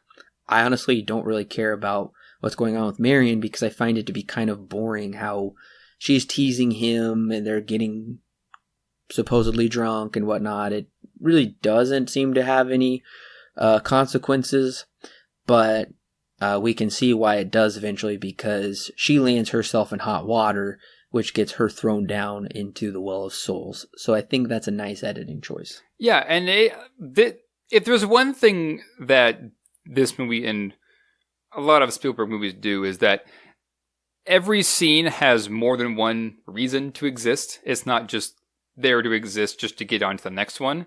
Because this scene when they're intercutting between Marion and Belloc having a conversation, and the opening of the well of the chamber that holds the Ark of the Covenant, it's interesting that they would make that choice, because they seem like two opposite different things. But Belloc's reason for bringing Marion in is to get more information out of her as to where is Indiana Jones and where is the medallion. He wants to get information out of her, so that's the whole reason why he's there in the first place. But at the same time, it kind of sets up for the ending when Indiana Jones and Marion are together and the Ark is opened and they are together. And right now they're split apart, and it's interesting. And then also it serves for Belloc kind of falling in love with Marion, which is also really funny later on, because later on he's like, I want the girl, give me the girl, before they throw her down the Well of Souls, and they throw her down anyways. Like I said, this movie does a really good job at having scenes that do multiple different things. And then once again, we have the shadows of the Ark when it's being lifted, when they lift it up and we see it in its full glory for once. This happens very few times, which is interesting. But I think that's the only time we see it fully, the Ark, before the ending of the movie. There's one shot of them putting it onto like this crate, but it's very close. Other than that, it's just a shadow cast on the wall. And then the next time we see it, it's at the very end and it's being opened. There's also some very smart humor during this scene with the snakes. It is very funny, but also quite intense and quite frightening, because their face is like within an inch of this King Cobra or whatever it is. I'm sure it's like probably been like defanged or something. Actually, they put a glass like screen in between Indy and the snake. Oh, really? Yeah. I could not tell that at all. Yeah, I know that I think it was in like the VHS copies before 2003, you could kind of see it, and they fixed that. After 2003, they fixed it, so you can't really see it. Yeah, I don't doubt that, because the trailers had the original footage, which was very dirty, and they really cleaned it up nicely for the HD release. So it looks great. I didn't know. I was wondering how they did that. Yeah. But also, I love the portable hangar scene. Yes, where that's very Toad funny. pulls out like supposedly his instruments of torture, and they're so afraid, and they're just making these like, oh my gosh, and then he just like hangs his coat up, and that's just so clever. That's so smart. But what I didn't find to be very clever or smart was when they once they escaped, very cool, the chamber, but then there's like a bunch of like I don't know, they're not really mummies because they're wrapped up. They're not wrapped up, but they're screaming and kind of lunging at Marion. That's a little hokey. Yeah, this movie has its fair share of hokey moments. This is one of them. Yeah, the skeletons are screeching. Kind of silly. And then, of course, once they escape, there's a really nice plane sequence where they're fighting. The propellers are going. It's really intense because somebody's going to get those propellers and it's going to be very bad. But and I do like how, what? And like how creative of a fight scene where the plane is spinning and Indiana Jones is fighting a huge German guy, which he is clearly outmatched. Yes. And he's trying to avoid the propellers. Such a creative scene. And then it's such a creative scene to have like constructed this. It's only something that Spielberg would have been able to do. If you're ever at Universal, definitely check out the Indiana Jones experience because it's a show and they recreate these exciting moments. It is so much fun. So definitely check that out. Actually. Oh, it's great. Is it? Maybe they changed it over the years, but I know the one that opened for me is when Indiana Jones like falls down from the ceiling and is held on by his whip. So. It's been a number of years, but I believe that's right. It's a really great show. Okay, yeah. I just remember that. They had to do it a couple of times when I went. Maybe they were practicing or whatever, but yeah. Very good show. Well, there's two things in this scene that once again further solidify how Indiana Jones is just a man. He is doing his best here. And when the big Nazi wants to fight him, Indiana Jones just is so tired. He just like puts up his fist in almost like this mock fighting style. And he just is like, okay, I guess I'll have to fight you this time. I can't rely on my gun like I did last time to take out the big guy. And then when Sala asks him how he's going to catch up with the truck, he says, I don't know. I'm just making this up as I go along. Right. I love that line because that just shows how human he is, how relatable he is, how spontaneous it all is, how it's not just like, oh yeah, I've thought 5 moves ahead on how to defeat everyone. You know, it's like There are these masterminds. Right, yeah. I just love that scene when the guy comes out and he goes, and he's like trying to egg him on and stuff, and he's just like, okay. You're kind of trying to play it off as a joke, and then it turns out not to be a joke. And then, yeah, he kind of cheats there at the very end when he kind of distracts him and then the propeller hits him and then he dies that way. Yeah, such a creative scene. And there's one shot that is really, really cool. It's when Indy hops up onto the plane and is trying to get Marion out of the cockpit that's locked. And then you see the fire move from where it originated from and it's coming towards the plane. And it's like in the background and it's almost kind of blurred out. But it's so cool to see just that fire just move along as Indy's trying to get her out. It's really well done. The cinematography here, really well done. Yeah. So pretty much from once they get into the Well of Souls and then once they save the Ark of the Covenant during the chase scene, it's pretty much one long scene, but it's nicely done and it does feel organic. And it doesn't feel overlong or tired, even though it is long, but it's partitioned well. Between the sequences because the Well of Souls is its own thing, but then it smoothly transitions into how are we going to get out of here? There's the plane fight scene, and then that transitions to the vehicle chase scene, and they're all partitioned by a little bit of dialogue or some type of dramatic sequence where they have to kind of escape, where they do take a breather and it doesn't just cut straight into those. Because if you think about it, it does feel like one giant scene, but it flows really well together because of those partitions. Did you notice that as well? Yeah, I did notice that. Yeah, there was like just a couple lines of dialogue and then we're back into it. Like it's, it's pretty quick. And this chase scene is a lot of fun and it's really long too. Yeah.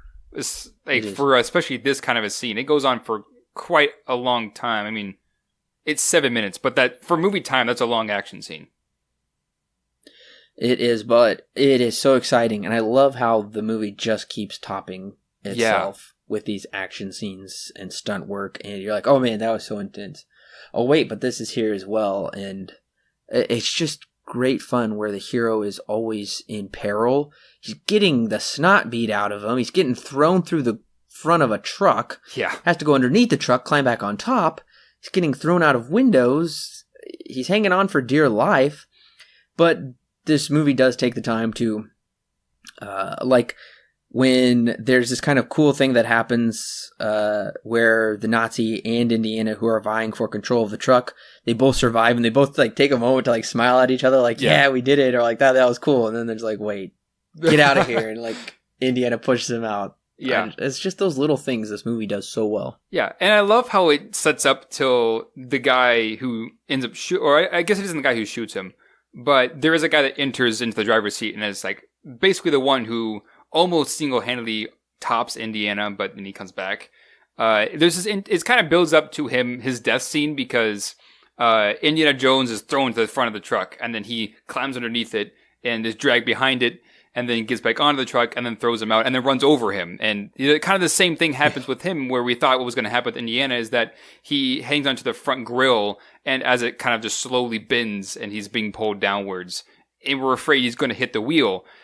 Indy makes it out of it, but then this guy doesn't. He gets squashed, and it's actually kind of funny as his flames were flying up in the air when the back wheels run over him.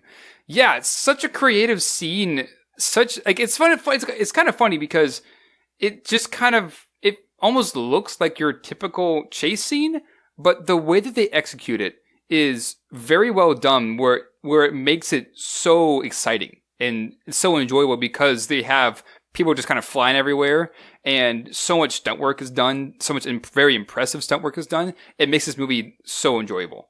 I will say, I feel like this scene is kind of what starts off almost this feeling of tag here until pretty much the climactic sequence where the Indiana's in possession of the Ark. Oh wait, it's the Nazis. No wait, he gets it back. Then the Nazis get it back.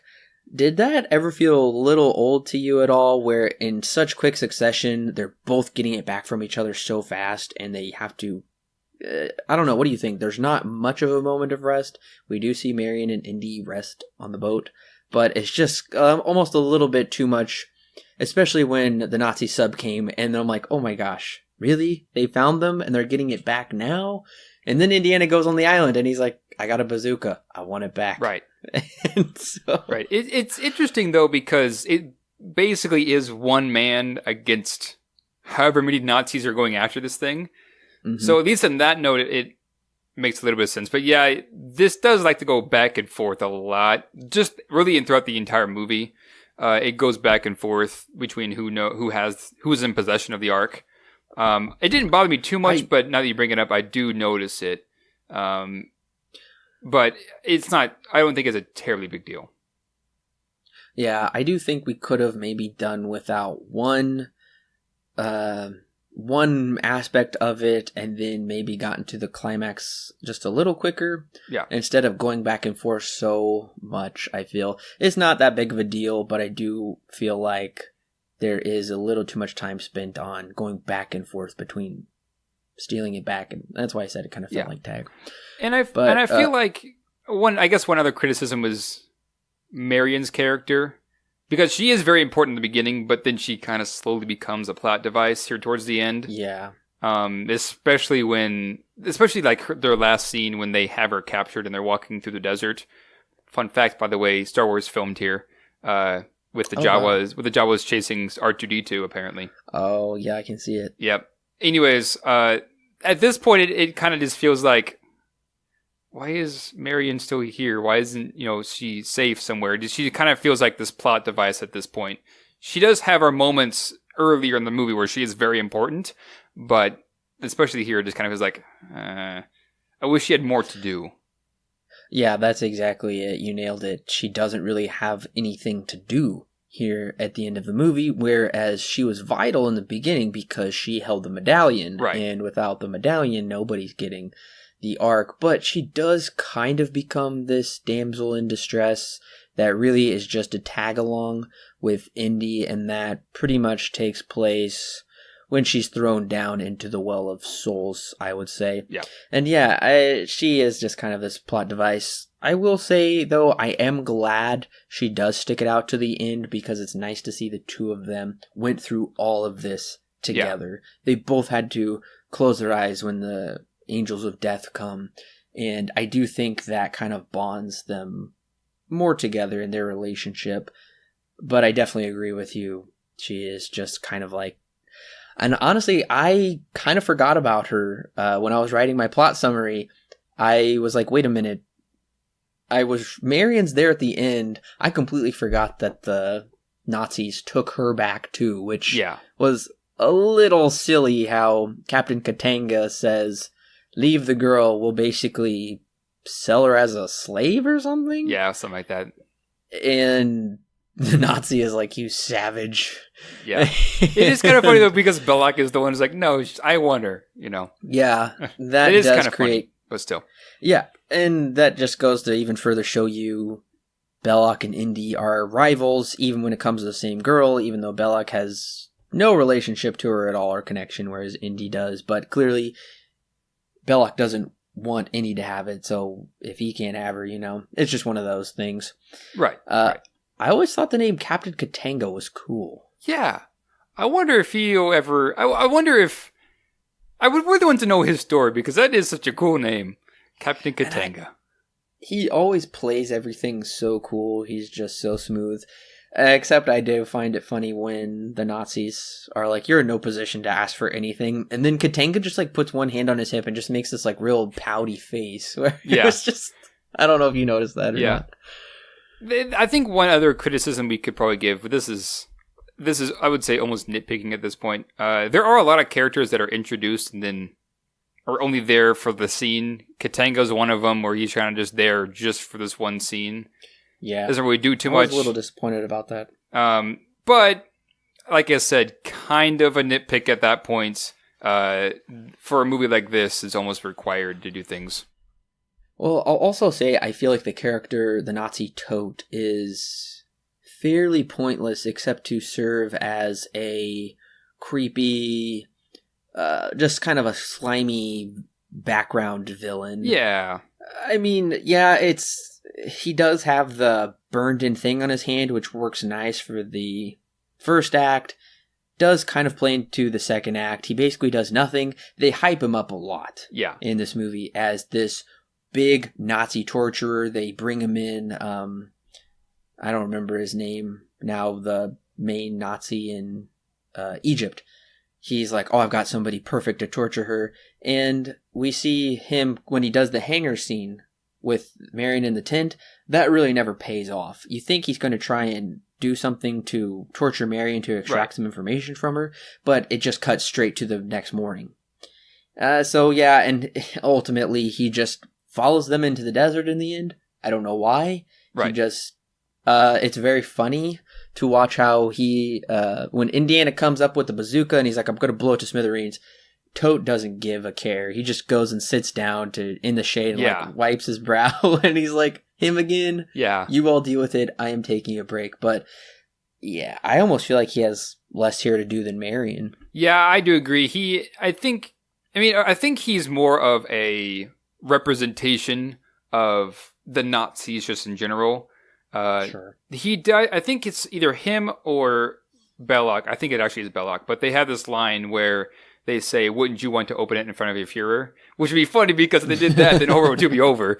But oh, yeah, that's true. But that aside, yeah, Tote isn't given terribly much to do. Really, his biggest moment is when we find out that the burn on his hand was what gave way to them crafting a replica of the head. Other than that, he kind of just is there as more of a representation. And I wish he had a bit more to do in this movie. It kind of just... he's kind of walking around. I'm glad that they didn't like heavily rely on him to be the main bad guy or the main force of the main antagonist, because it would have been a bit too cartoony at that point. But once again, yeah, I do wish that it would have given him a little bit more to do here in the story. And I think the reason they don't give Marion, Sala, and Tote very much to do in this movie is because they probably don't want to sacrifice the pacing just for more character development of these mostly side characters, which I can completely understand. This movie is under 2 hours long, and I think it has probably a perfect pace. There's really never a slow moment or a dull moment, but I do think there could have been a nice scene of especially when Marion is supposedly about to be tortured by Tote, and we could have seen him kind of taunting her or intensifying the situation, and then Sala and maybe some of his people could have broken in to save her and kind of stop Tote, and then they could have said, okay, where's the Ark? That would have had to do some rewriting, because Sala does go down in the what is it called, the Well of Souls. Well, I think the Well of Souls is just where the map is at. I think the Ark is somewhere different. Yeah. Oh. Hey, okay. I just call it the Chamber. I don't know the actual name for it. Oh, okay. Yeah. I thought it was called the Well of Souls this whole time. Yeah, you would think that the one that gets the name is where the Ark is at. No. But I mean, it's probably a good thing, because that would have definitely slowed down the pacing. Yeah. But anyways, we get to the end pretty much here. I don't know why they're on this island. They don't explain why it has any significance, do they? They mention that they're going to open it just to see what its potential is. They don't want to. They were wanting to bring it back to Germany, but then no. Their plan was never to bring it back to Germany. Their plan was just to open it, just to see what its true power can be, before they actually bring it back. Well, so that's what I thought they did want to send it. I thought they did want to send it to Germany, because when the plane didn't work, they said drive it to Cairo and then fly it to Berlin. So yeah, they might have, but I think it's a little muddy here, where their intentions are. I know there's a line, but I can't remember what exactly they say. But yeah. Well, anyways, I'm just disappointed we don't get to see Indiana use the bazooka, because that's really all I... Yeah! That's what this whole movie's been building up to. Pretty much. So, I gotta say, I felt teased when he's got this awesome bazooka, and then he doesn't get to use it. Although it is worth mentioning that Indy is willing to go so far with his love for archaeology to not have it opened and for it to be respected, that he's just willing to blow it up. I mean, he doesn't do it, and we don't know if his motions were to actually pull the trigger, but it almost feels like that's something that he would do, because earlier on when he could have freed Marion, he didn't, because he knew for archaeology and for logic's sake, it would be a bad idea. Yeah, and I think that's exactly it, is because it's still this artifact, and the archaeologist in him won't let him destroy this object. Just whatever may come, it's out of his hands, right. But it would just completely go against his ethics as an archaeologist to destroy an artifact just so somebody else couldn't have it. And we see that he makes the right choice, because this one especially is supernatural. It's way beyond his control. Anyway, so if he probably tried to destroy it, then it might have had bad consequences for him. So I do like that he doesn't destroy it.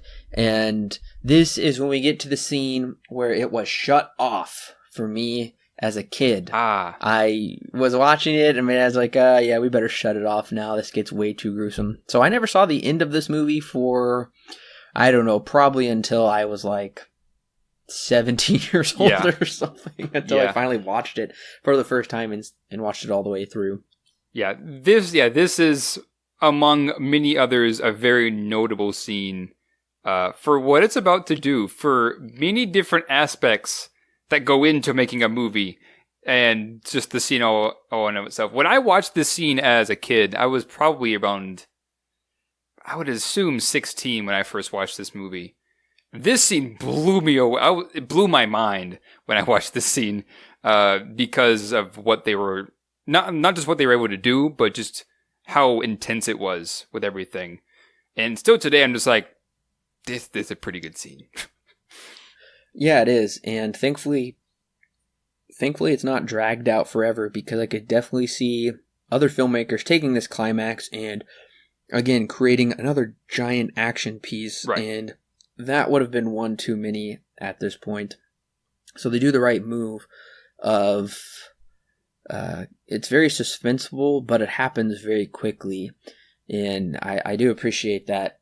I do find it's funny how Belloc is dressed as like this ancient Israelite high priest. Like, yeah. What is that going to do for him? Yeah, what is that going to do for him? I don't think it's... We know for a fact, we know from records of the Bible, which is definitely where this is kind of based off of, that those who have opened the Ark don't exactly live to tell about it. Yeah, well, even if you touch it, right, you would die. Right, yeah. So much as touching it and then opening it is an even worse deal if you can even get that far. Yeah. It is kind of cool from a special effects standpoint to see the three main bad guys just kind of whatever happens to them, because Belloc explodes, and we mentioned at the very beginning that they didn't originally have the fire in front of him, but they did that for ratings' sake. But the most impressive in my mind is the melting of Toad's face. And also the one that kind of sticks in my mind forever because it's really freaky. Yeah. Oh, yeah. I completely agree. I think, in a way, living in 2018, reviewing this in 2018, it is over the top in such a way that it is kind of funny today, but I'm sure in 81 it was just so gory and horrifying. And yeah, I was definitely surprised they didn't have to tone this scene down to avoid an R rating. Yeah. It's definitely frightening, but it is crazy. There's faces melting off. Yeah. The juice is being sucked out of people's heads, exploding. All the Nazis get blown through by these very freaky angels of death that look very wonderful at first, and then they have these very horrifying faces. So it's definitely a great climax to the movie. Oh yeah, great climax, very notable. Just a couple of fun facts for how they did the melting of the face and stuff. With the Nazi general, I think he's a general, basically I think his head was kind of like a balloon, and then they just sucked the air out of it, and so that way his face just kind of squishes inwards. And then, well, with Belloc, they just blew him up. But with Tote, it's the most interesting because they made a face out of clay, and they had or maybe it was wax, and they had layers of wax, and they just lit a really hot flame right in front of his face and watched it melt. That's how we get that scene of him rotating and his face just kind of burning off and his eyes popping down from the sockets. It's so cool to see that kind of practical work because it looks so freaky from both 1981 and 2018 standpoint because it is so practical, but at the same time, yeah, it is over the top. But it kind of fits this movie because this movie is just slightly over the top and kind of builds to this moment anyways. I think it works, and it does a really marvelous job at making a pretty impactful ending for one of, as accounted by many, one of the best movies of all time. It definitely deserved the Academy Award that it got. Yeah, yes it did. Well, and I think it's a pretty nice end to the movie here. We see the Ark of the Covenant get sucked up into the sky, and that's a mystery even today. That this movie does a fun job kind of solving for us. Nobody truly knows here in real life what happened to the Ark of the Covenant or the Ten Commandments. I was reading some apocryphal biblical literature the other day that some Christians do regard as canon to Scripture, some don't, but it did kind of seem to give a little bit of an answer to where the Ark of the Covenant might have gone, actually. I found that fascinating. Yeah. How it was stashed away in a cave, and everybody just forgot basically how to find it again. And right. It just kind of disappeared that way. I was like, oh my gosh, I've never read this before. So very interesting. I believe it's in the beginning of 2nd Maccabees. Anyways, so back to the movie. I love when Indy finds out there's no way they're going to... No, wait, now I'm confused. Yeah. So is the Ark sucked up into the sky? The lid or is it in the crate? The lid is. Oh, okay. The lid is sucked up and then slams back on top of the Ark. Oh, okay. So the Ark... So they do recover it. It doesn't go up into heaven or anything. No, yeah. They recover it and they store it away. Gotcha. Okay. Well, yeah, that makes sense because Indy realizes they're not going to be able to show it. And the government agents are like, we've got people working on it. And he says, who? Top men. Yeah. just real serious. Yeah. In the Lego version of this game, at the very end, when you see the crate being put into the giant warehouse, the guy who put the crate away walks out and like looks around and like gets confused as where he's at and forgets where to go. It's actually pretty funny. Oh, that's great. That would be very funny. Yeah. And I think there's a really touching moment here of dialogue between Marion and Indy when she's like, they don't know what they've got there. And she says, but I know what I've got here. And I really like to see how their relationship is reconciled. She was this swarthy, hard woman living up in Nepal. And now she is back in the United States. She's dressed up. She's much more ladylike now. I think it's a nice character arc for her. One thing I did want to ask you, though, is did you notice that in certain scenes, like the top third of the screen was blurry? No, I did not notice that. Oh. Well, go back and watch it and just look at the top of the screen because they're using some kind of odd focus on the lens there to just kind of focus on the characters and what's below them. But the top of the screen gets blurry when it does that. And I don't understand that, so I wasn't sure if you knew anything about that or not. Can't say that I do. Interesting. I did not notice that. And, of course, the crate is stowed away in a massive storage facility with lots of government top secrets, which makes you wonder what else could be hiding in there. And we'll have to wait nearly 30 years to find out. Exactly. What a movie. So, Alan, what is your rating and recommendation for Raiders of the Lost Ark? Oh, boy. Good movie. This is just one of those that I've just grown up with. This is a movie that I can't remember when I saw it, but I know it was around 16-ish when I saw it for the first time. And it's just been kind of with me since then. And I've rewatched it multiple times, like I said, probably up towards the double digits. Because it is just that much fun. It's just interesting for me to say because I'm not usually the one into these kinds of movies. But this is one that I've kind of grown up with. This is one that ending that blew my mind when I was a kid, still to this day holds true even when I watch it as an adult. Amidst some criticism, this is a very competent film, and this is one of the American classics for good reason, because this is very influential. This is the time when American film started to become American film as it is today, where it's moving past the golden age and into different ways of expressing and having fun with films. And they did a really good job. And this is something that, of course, only Spielberg could have done. Anyways, fantastic score. One of my favorite themes of all time being the Ark of the Covenant theme, which only comes back briefly in The Last Crusade and briefly in Kingdom of the Crystal Skull.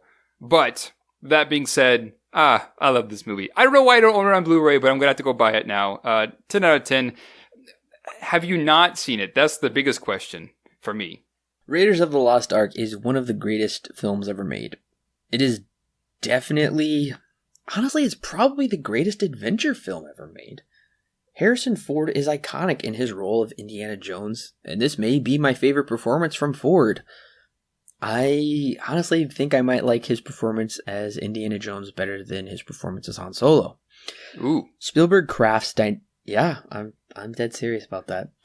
Spielberg crafts, well, the reason is I just think I don't know.